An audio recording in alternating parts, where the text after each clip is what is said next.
Olá, aluno! Seja bem-vindo à última aula da disciplina de Química e na aula de hoje nós vamos fechar o estudo das reações redox, aquelas que envolvem transferência de elétrons, tentando responder essa pergunta: é possível quebrar ligações químicas com energia elétrica? E na aula de hoje nós vamos complementar as discussões que nós já fizemos nas últimas aulas com o conceito de eletrólise. Mas primeiro vamos ver o que a gente viu nas aulas sobre reações redox. Nós vimos que as pilhas são reações espontâneas e elas ocorrem e conseguem gerar corrente elétrica porque há um processo de transferência de elétrons. O potencial padrão de redução é um parâmetro útil para comparar a tendência dos materiais em sofrer redução ou oxidação. E depois, esse mesmo parâmetro é útil para calcular a diferença de potencial da pilha, ou seja, a voltagem que a pilha oferece. Porém, no mundo real, em poucos casos são encontradas as condições padrão. E quando não se verificam as condições padrão, a equação de Nernst corrige o potencial padrão para situações de operação de uma pilha.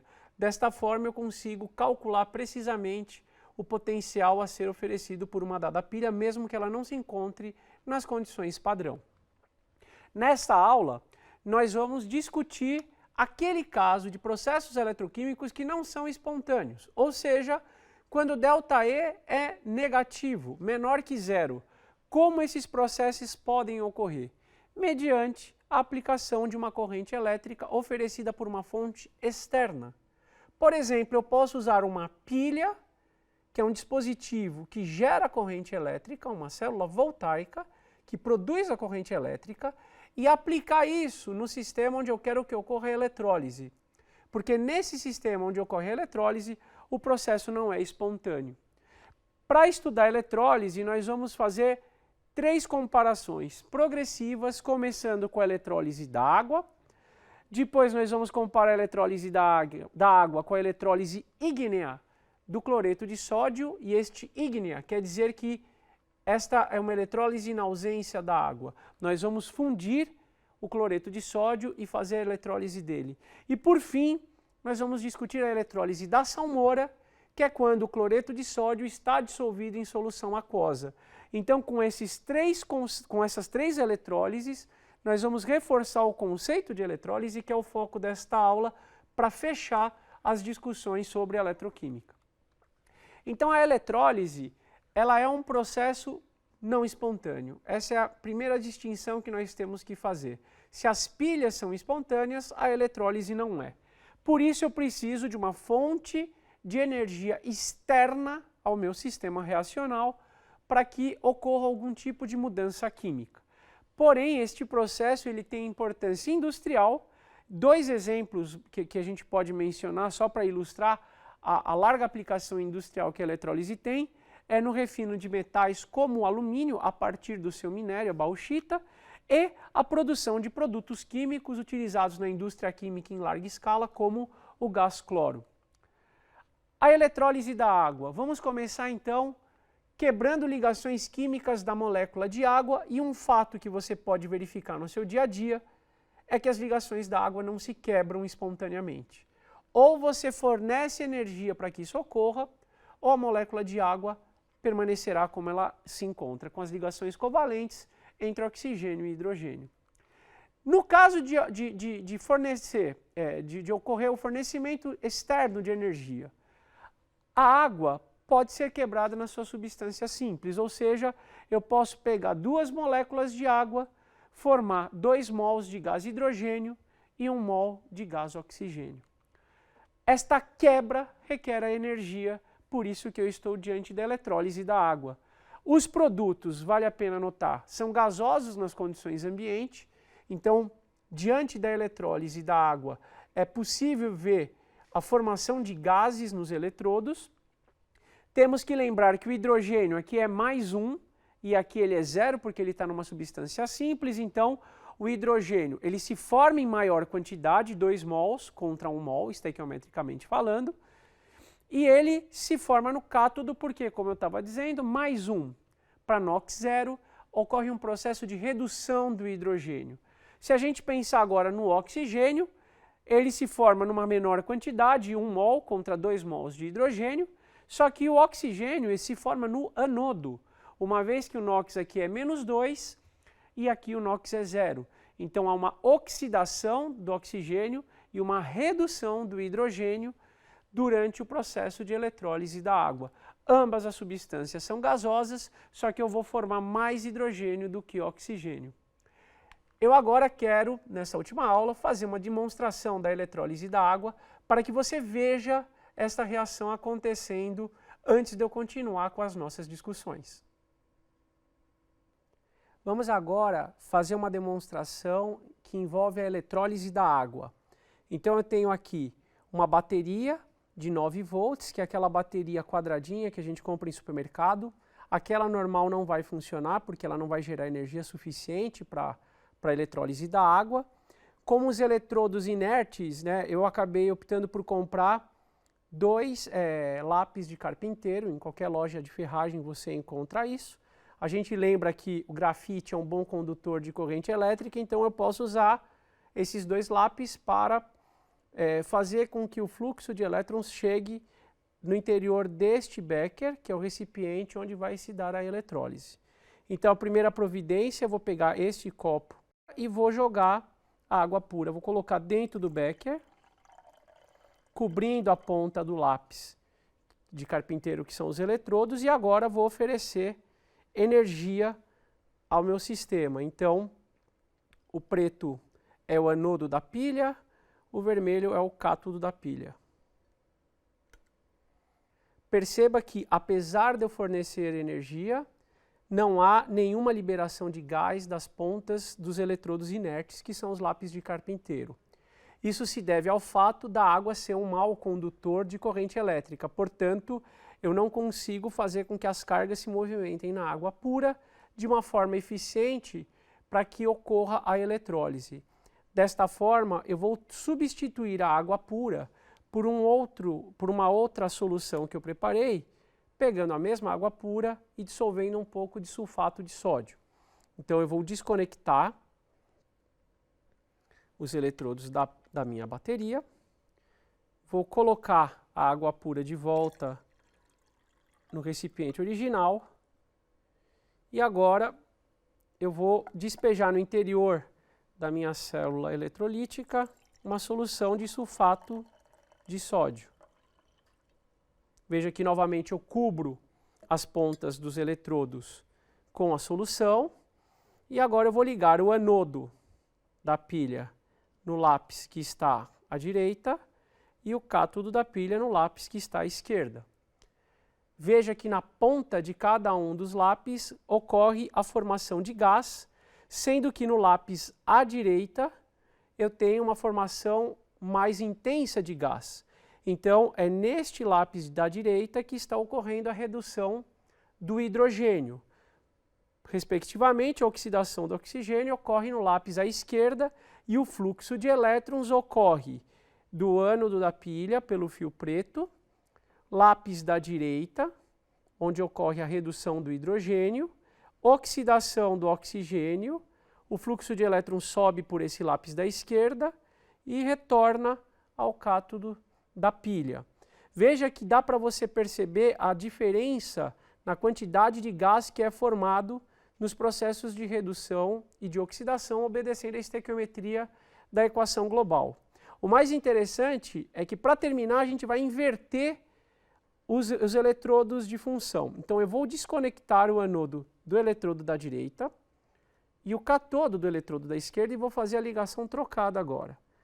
Então, o anodo está ligado no eletrodo da esquerda e o cátodo da pilha no eletrodo da direita.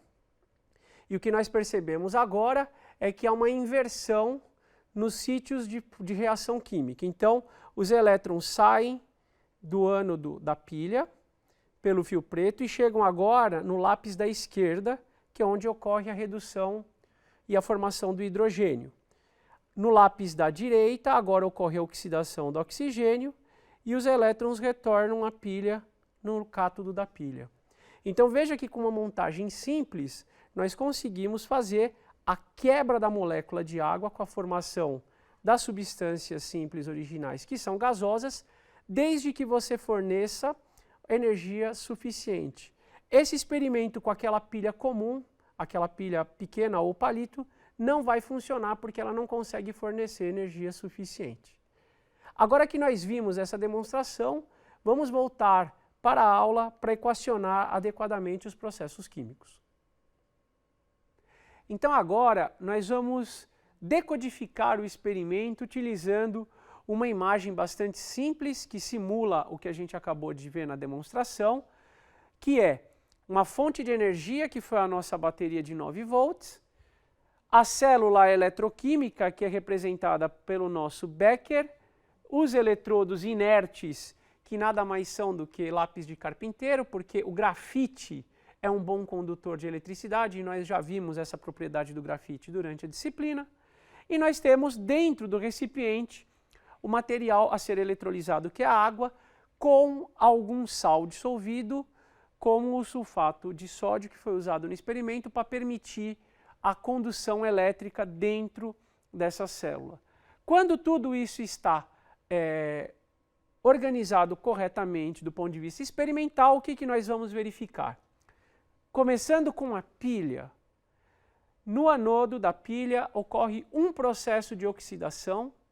Então você tem um processo de perda de elétrons e esses elétrons saem em direção do fio que está conectado ao anodo e atinge o primeiro eletrodo inerte, que é esse que está posicionado à direita.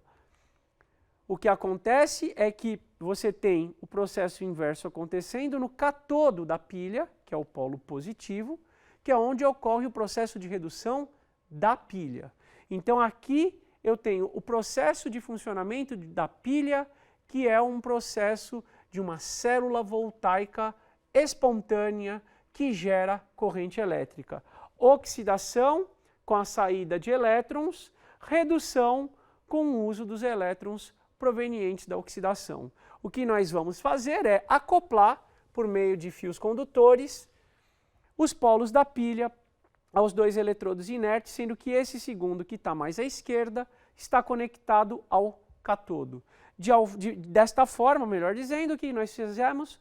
Nós fechamos o circuito elétrico. Então os elétrons, vamos lá, saem do anodo, sobem por este fio, descem pelo grafite desse lápis que está à direita, e aqui eu tenho os elétrons chegando, então eu tenho a redução ocorrendo neste ponto da minha célula eletroquímica. A redução vai ocorrer aqui, uma vez que os elétrons estão chegando aqui. Então perceba que nesse caso eu tenho a redução, sempre ocorre no catodo.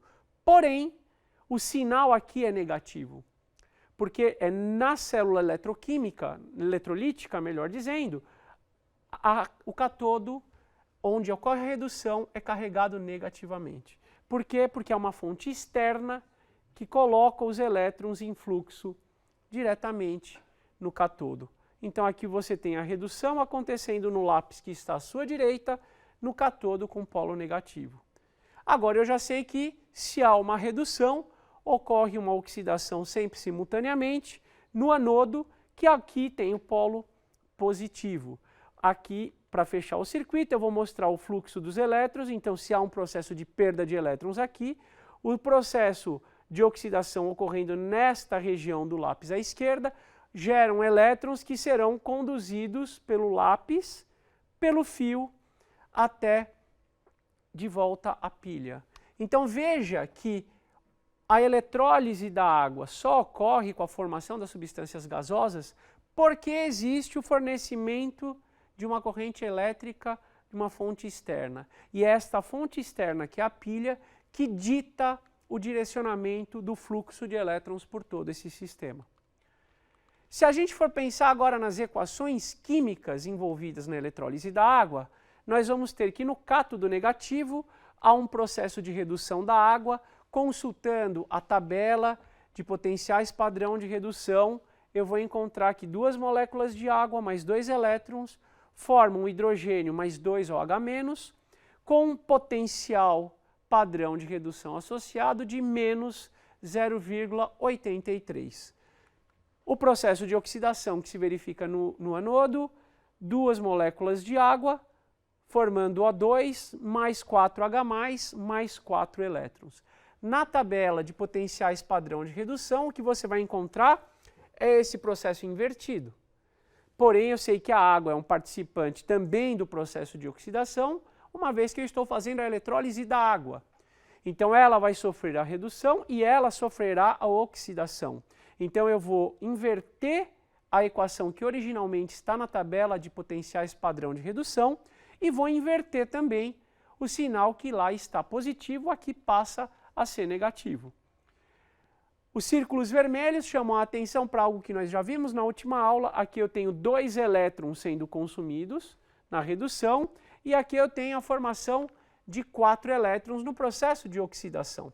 Portanto, eu vou precisar multiplicar a primeira equação por 2, de forma que eu consiga cancelar os elétrons que são intermediários do processo de óxido-redução.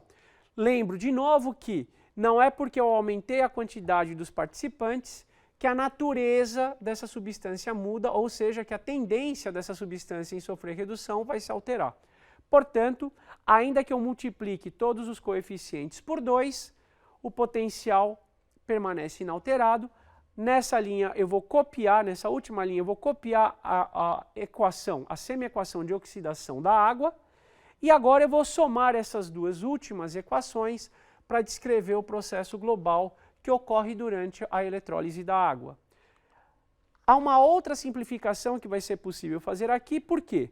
Porque nos produtos da equação de redução eu formo 4OH-. Um produto da oxidação é 4H+. 4H+, com 4OH-, eu tenho 4 moléculas de água sendo produzidas nesses processos descritos pelas semi-reações. E eu tenho 4 de água aqui como um reagente. Então, o que eu vou fazer, eu não vou ficar escrevendo moléculas aqui no reagente e lá no produto, uma vez que isso se cancela. Então, o que eu vou fazer, eu vou cancelar, além dos 4 elétrons, que eu fiz todo esse esforço para cancelar os elétrons, de quebra eu vou tirar 4 águas formadas nos produtos das 4 águas nos reagentes que eu tenho aqui. E vou escrever somente o que sobra como equação global. Nos reagentes eu tenho 2 águas no estado líquido, os elétrons foram cancelados e no produto eu tenho 2H2 gasoso mais 2O2 gasoso. Finalmente eu escrevo a equação global da eletrólise da água naquele formato que a gente viu no começo da aula. Se eu somei as semi-reações deste processo, o ΔE dessa célula eletrolítica vai ser a soma dos potenciais das semi-reações, então o potencial de eletrólise da água vale menos 2,06 volts. O que isso significa? Significa que esse é um processo que não é espontâneo e que ele só vai ocorrer se for oferecida energia externa igual ou maior do que 2,06 volts. Por isso nós usamos não uma pilha comum, mas uma dessas pilhas quadradinhas que são capazes de gerar até 9 volts. Agora vamos para o segundo caso de eletrólise, que é a eletrólise ígnea do cloreto de sódio. Então veja que nesse caso não existe água, eu vou eletrolizar o cloreto de sódio. Então eu tenho de novo uma montagem parecida com a anterior, uma pilha impondo uma corrente elétrica a 2 eletrodos inertes num recipiente que tem contido cloreto de sódio derretido. Então o primeiro fato que eu preciso lembrar a você é que o NaCl sólido somente será derretido, ou seja, fundido, com a conversão de espécies Na mais líquida e Cl menos líquida a uma temperatura de cerca de 800 graus centígrados.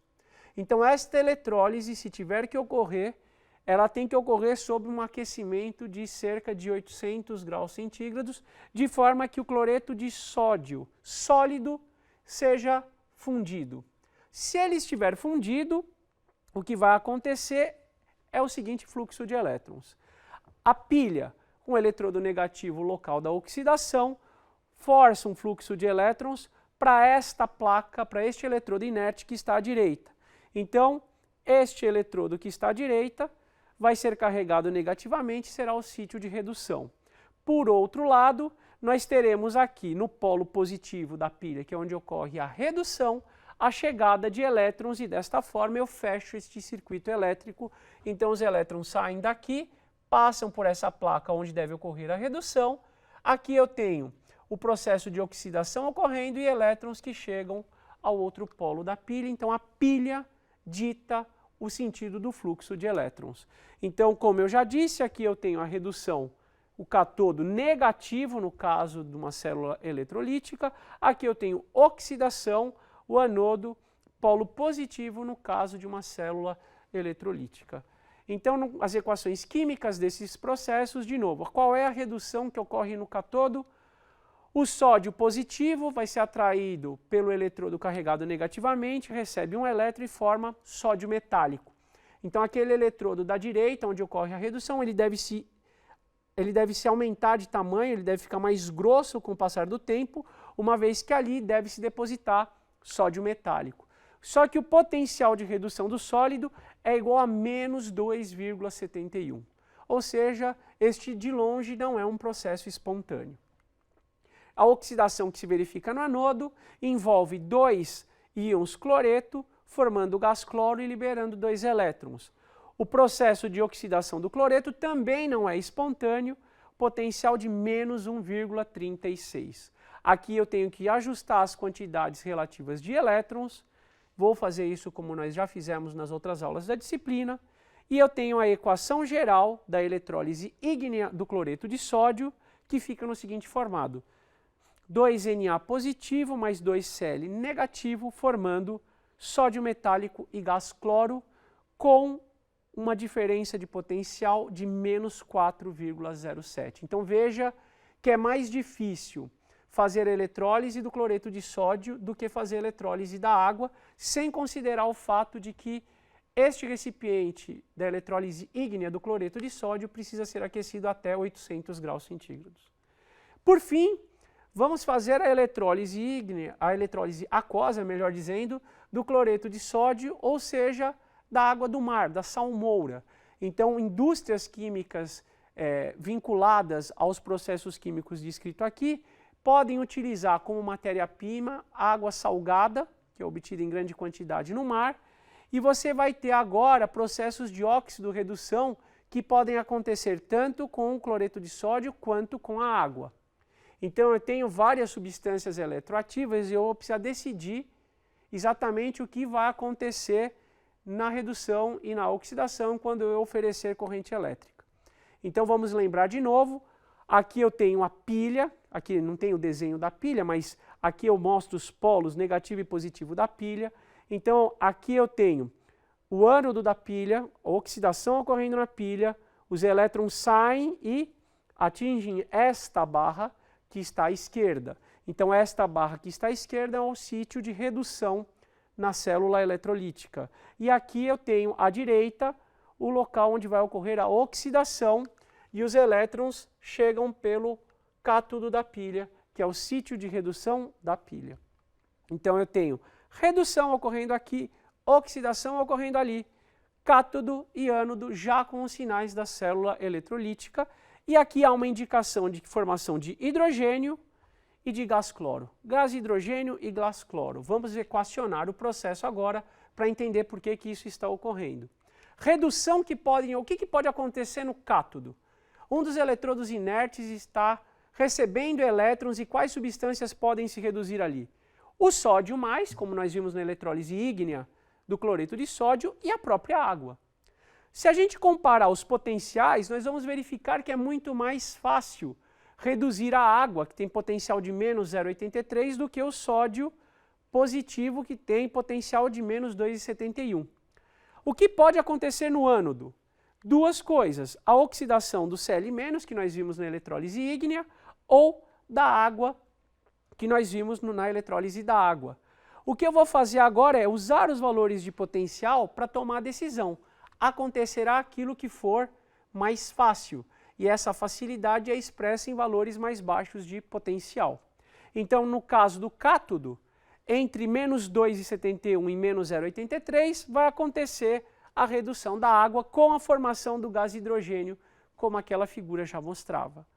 Agora, se eu olhar no anodo, os valores são próximos, mas esse aqui é o menor, 1,23 é menor do que 1,36, então a previsão é que ocorra a oxidação da água. O fato é que aquela figura indicava a formação do gás cloro. Então aqui existe um outro componente importante a ser considerado, que é a velocidade da reação. Essas reações são de dificuldade semelhante do ponto de vista eletroquímico, porque os potenciais são parecidos. Porém, este processo é muito mais lento. Então, o que vai acontecer em larga escala, de maneira muito mais rápida, é a oxidação do cloro. Por causa disso, quando eu faço a eletrólise do NaCl dissolvido em água, ou seja, na salmoura, eu vou formar hidrogênio e cloro. As equações, então, ficam escritas da seguinte maneira: a redução do cátodo, eu repito a redução da água, a oxidação do anodo, eu vou agora colocar só a do Cl-, porque ela é mais rápida, e aí checo a quantidade de elétrons, aqui eu vejo, eu já posso simplificar direto, então eu vou escrever a equação global da eletrólise da salmoura. Água mais 2Cl-, formando hidrogênio, OH- e gás cloro, potencial de menos 2,19, ou seja, eu tenho que fornecer energia para esse processo acontecer, mas isso vale a pena por quê? Porque na indústria nós precisamos de hidrogênio, gás cloro e hidróxido de sódio. Este OH que é formado no processo se combina com íons Na+, que estão na salmoura, e eu formo hidróxido de sódio. Para terminar a nossa disciplina, eu volto a apresentar aquela que foi a primeira estrutura geral que organizou o conteúdo da disciplina, para falar da importância da química. A química ela é importante porque ela explica, a partir dos átomos e das ligações químicas, a constituição dos materiais, suas propriedades e como eles se transformam. Então, mesmo que você não seja um químico como eu, é muito importante saber como características microscópicas dos materiais podem influenciar as suas propriedades macroscópicas. Até uma próxima oportunidade.